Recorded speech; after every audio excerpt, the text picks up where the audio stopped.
వేలమండలంలో గురువారం నుండి బడిబాట కార్యక్రమం ప్రారంభమైంది. ఈ కార్యక్రమానికి ముఖ్య అతిథిగా డిఆర్డీఏ పీడీ సాయన్న హాజరయ్యారు.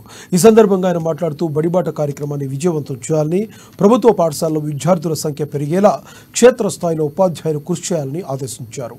ఈ నెల 6వ తేదీ నుండి 19వ తేదీ వరకు జరిగే బడిబాట కార్యక్రమంలో మండల గ్రామస్థాయి కమిటీలు, అమ్మ ఆదర్శ పాఠశాలల కమిటీలు సమన్వయంతో పనిచేసి ప్రభుత్వ పాఠశాలలో విద్యార్థుల సంఖ్య పెరిగేలా చూడాలని కోరారు.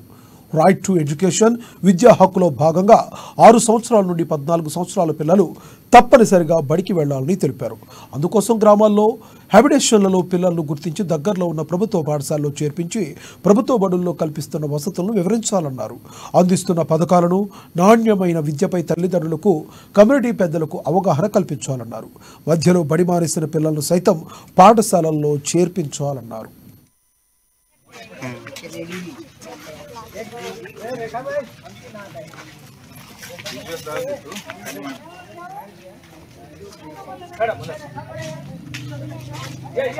జరిగింది.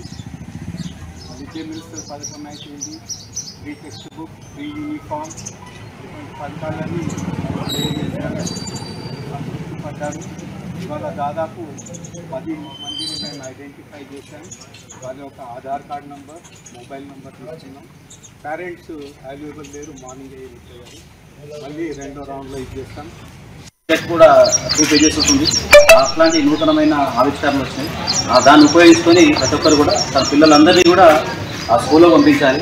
మన యొక్క టార్గెట్ ముఖ్యంగా ఏంటి అంటే, ముఖ్యంగా ఆడపిల్లలలో మధ్యలో స్కూల్ మానేపిస్తారు. వాళ్ళని కన్విన్స్ చేసి ఆ కన్సర్న్ ఏదైతే క్లాస్ అవుతుందో ఆ క్లాస్ జాయిన్ చేయాలి. లేదా అలా ఆర్థికంగా ఇబ్బంది ఉన్నప్పుడు ఏబీబీవి కానీ ఇంకేదైనా స్కూల్స్లో కానీ వాళ్ళకు ఏ స్టాండర్డ్ ఆ స్టాండర్డ్ జాయిన్ చేయాలి. ప్రతి ఒక్కరిని కూడా డిగ్రీ చదవకుండా డిగ్రీ వరకు కూడా ఏ ఒక్కరు కూడా డ్రాప్ అవుట్ కాకుండా చూసుకోవాలి. ఎప్పుడు కూడా ప్రైమరీ రైట్ ఎడ్యుకేషన్ ప్రకారం 14 years అయితే ఎనఫ్.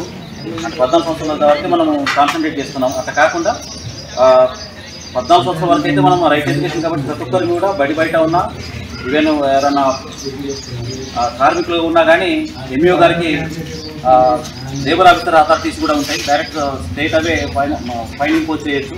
అన్ని రకాలుగా ఉన్నాయి. వాళ్ళకి చట్టపరమైన చర్యలు కూడా తీసుకునే అవకాశం ఉంటుంది. అంతదాకా వెళ్లకుండా ఎవరైతే యాజమాన్యం ఉన్నారో వాళ్ళని కన్విన్స్ చేసి పిల్లల్ని, చదువుకునే పిల్లల్ని, ఆ వయసు ఉన్న పిల్లల్ని, 14 సంవత్సరాల పిల్లల్ని ఎవరు కూడా పనిలో పెట్టుకోకూడదు. వాళ్ళందరినీ స్కూల్కి పంపించాలి. స్కూల్ అవర్స్ అయిపోయిన తర్వాత చేయించుకోవచ్చు, అది ఇబ్బంది కాదు.